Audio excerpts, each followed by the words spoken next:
Sam Gindin is retired from the Canadian Auto Workers. He's also a leading member and very active member of the Greater Toronto Workers' Assembly. I'm really struggling with where we go. So I'm going to just throw out some thoughts and then maybe conclude with some discussion on the Greater Toronto Workers' Assembly, both its potential and its weaknesses. Sorry. Thanks. One of the things that really strikes me is that the last time we had any kind of an economic crisis as bad as this was in the 30s. In the 30s, the working class exploded with new kinds of organizations, industrial unionism. And I thought the real question about this crisis would be, what kind of new organizational forms is the working class going to throw out now? And nothing has happened. And not only has nothing happened, I'm kind of shocked at how little discussion is taking place in unions about the limits of what they've been doing over the last 3 decades. In other words, this didn't just suddenly happen. You know, for almost 3 decades now, we've been getting the shit kicked out of us, and it hasn't been clear that the kind of organizations we had were up to the task of defending people. And when this crisis hit, again, the obvious question was, boy, the right should really be on the run now, and this is our opening. And that didn't happen. The right is coming out of this stronger, and we're coming out of this weaker. And I think we have to think, you know, quite profoundly about why that's so. And I think part of the problem is that there has always been a limit to unions as an organizational form. They've always been sectionalist. You know, they defend, they organize a group of workers to defend their own interests. They come out of the class, but they're not class organizations. And that's always been a limit. For a certain period in history, workers were able to make gains, those gains were able to be spread. And now I think you know, that's coming home about the limits of that. Because that kind of organization can't defend workers' rights. And when I say that, you know, on the one hand, I'm saying that the problem isn't just that a problem of the trade union bureaucracy. You can have very democratic unions where the members vote, we want our leadership to completely defend our interests and not be giving money to Palestine or not be worrying about the poor. The fact that a union is democratic doesn't necessarily mean that it won't be sectionalist. When I say sectionalist, I don't mean that unions are structured in an industry or local. I mean that unions aren't thinking of the class when they act where they act. So I also don't think it's a problem of workers not thinking politically. You know, the problem is that workers can think politically, but also think about it in a sectionalist way. You can have workers, hotel workers, who decide that we can't just deal with bargaining unless we think broader, and then lobby to change bylaws so that you can have hotels everywhere, or that you give concessions to tax breaks to hotels to get them into your community. So just being political isn't enough. You know, it gets back to what Rich was saying about what kind of politics. And it's not just about coalitions. We often think in terms of our problem is that we're fragmented in terms of unions and other movements, and why don't we just get everything together? The problem is that if the movements don't actually have much of a base, in spite of great energy and great commitment, and the unions aren't really going someplace, adding the two together isn't going to give you something. So we have to rethink it. And I think part of what's going on is that neoliberalism hasn't just been an attack on workers. Neoliberalism has actually restructured the workforce, fragmented it, and integrated workers. And what I mean by that, by restructuring it, is that when you break up large workplaces, where you can develop a certain sense of community and strength, and you have outsourcing, and the workplaces are generally smaller, or you move towards more precarious work, or you close plants in Windsor, and people move to another community, usually what you're doing is you're breaking up a whole culture.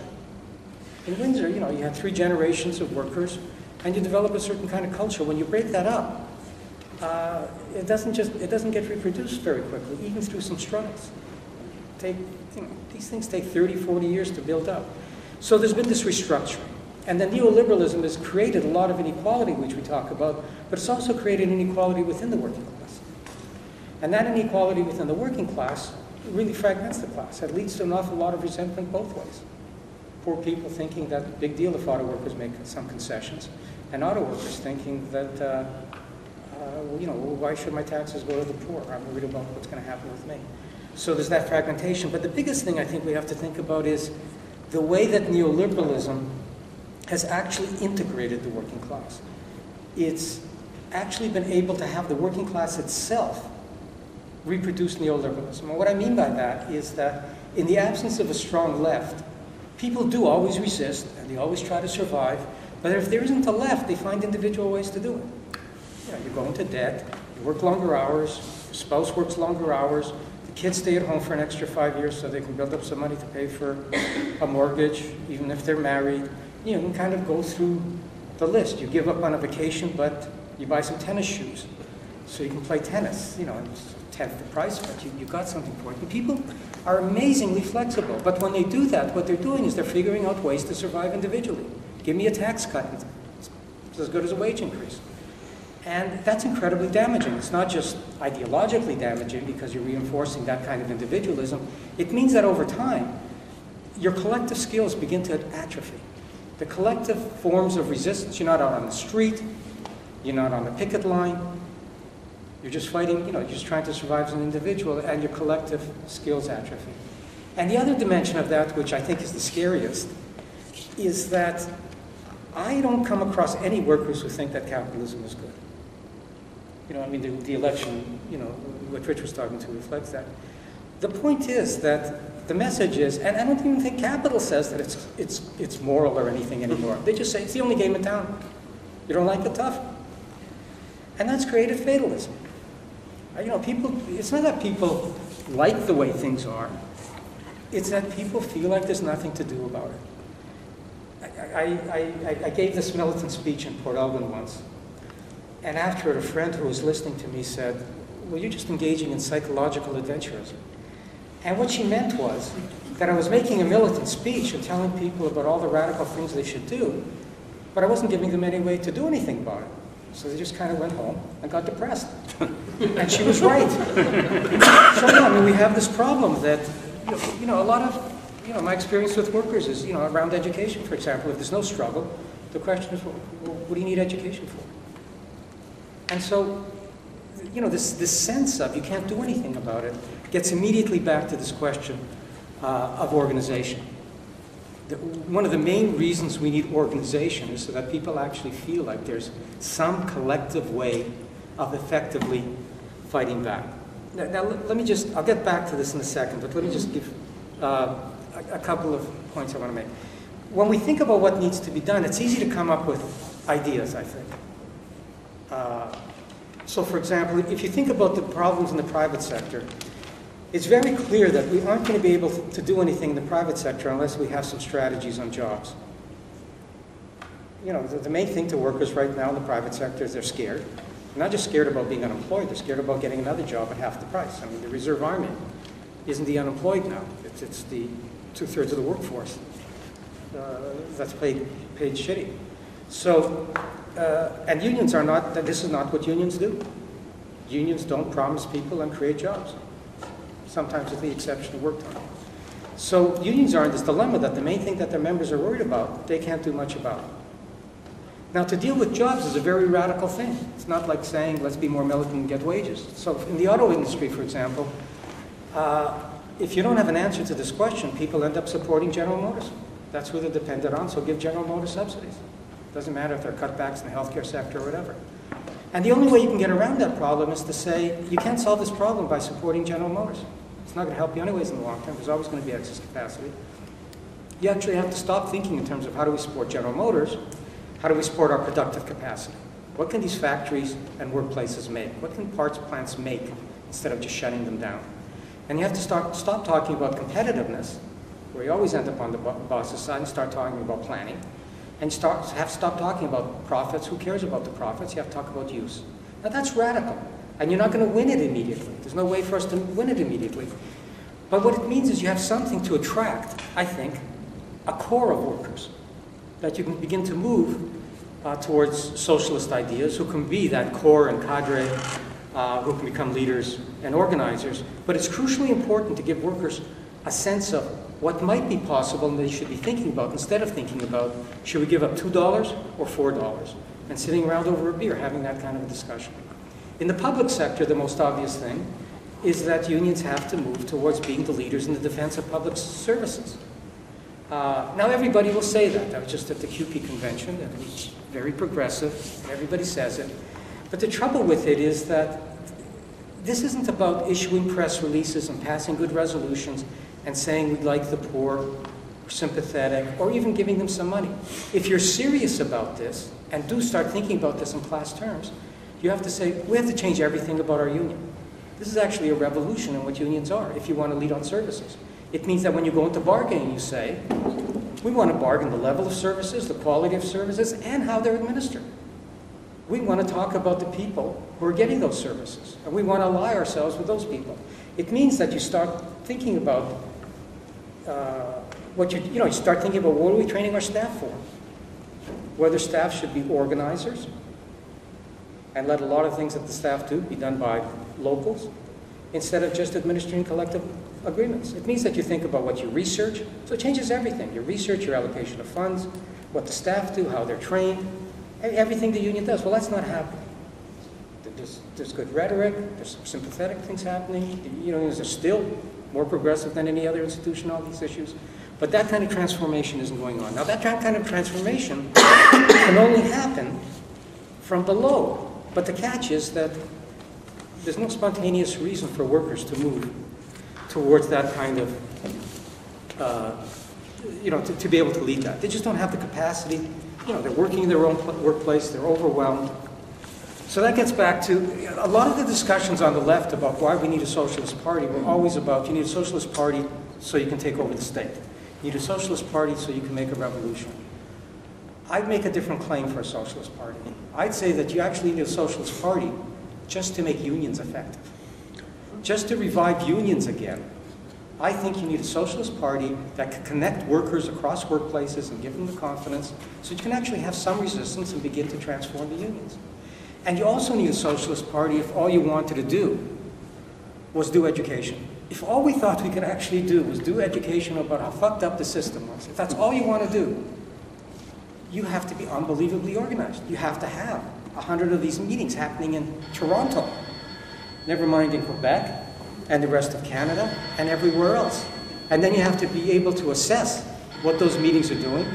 You not only need to have education everywhere, but you actually need to assess, well, what happened in that education?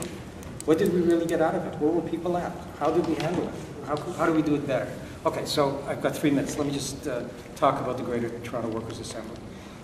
The reason for forming the GTWA, the thought behind it was that, I guess 4 things quickly. One is we wanted to actually have an organization that was based on class. We wanted to get the movement people together who didn't generally have a class analysis and actually start talking with them about class. And our notion of class was that not just that unionized workers are only part of the class is very broad, but also that unionized workers themselves aren't just workers, that they live in communities, and there's just a broader notion of class in terms of everything that affects them. We wanted an activist organization. We thought that the city was a good place in which to organize, a good organizing space, but above all, we wanted to raise the question of a new layer of politics. We didn't just want to say, let's get together and add up what we have, but to say that we needed something new. We needed something that changes.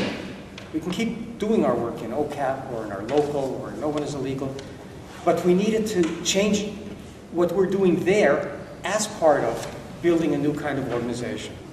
And the weaknesses of it were, and I'll just summarize these very quickly. Part of it is just the histories of the different organizations, the different movements and distrust. We did that pretty well in terms of getting around it. Before we called the assembly together, we had a lot of small meetings with people to just talk about where we're at and what needs to be done and the need for something larger in spite of however good people are doing things. That has been not bad, but it's been a problem. A second problem has been that the labor movement has been in retreat.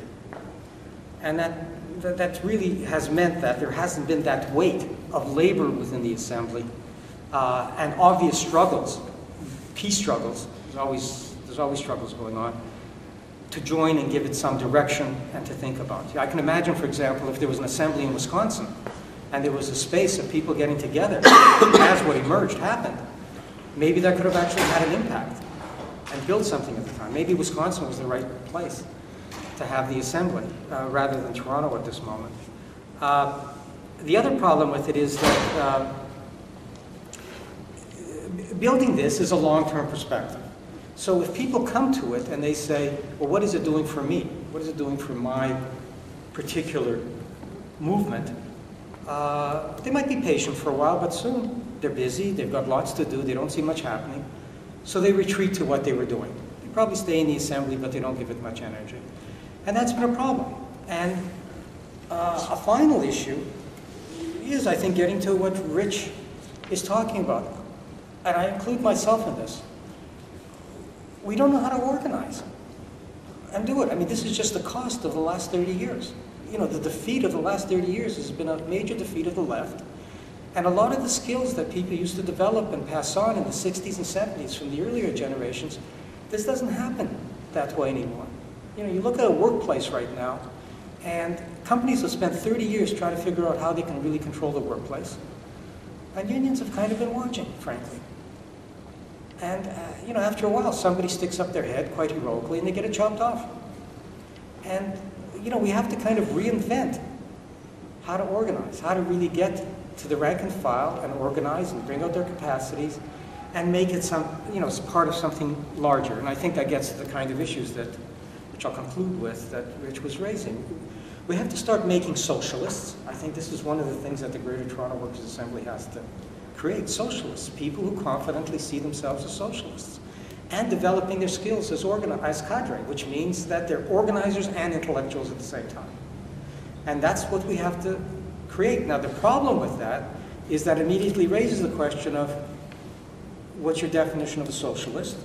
And if you don't have a consensus on that, then you're going back to a lot of old debates. But that's what we have to overcome. I think we're starting to move towards that. And, you know, I'm kind of cautiously optimistic, but I really don't want to exaggerate where we're at. And a crucial test is going to be whether we can start getting workers who are facing all kinds of contradictions and attacks interested in this kind of a space, as a space that they can come to learn, that's a space that can be supportive in various ways, and that they can contact other workers. And I'll stop. Thank you.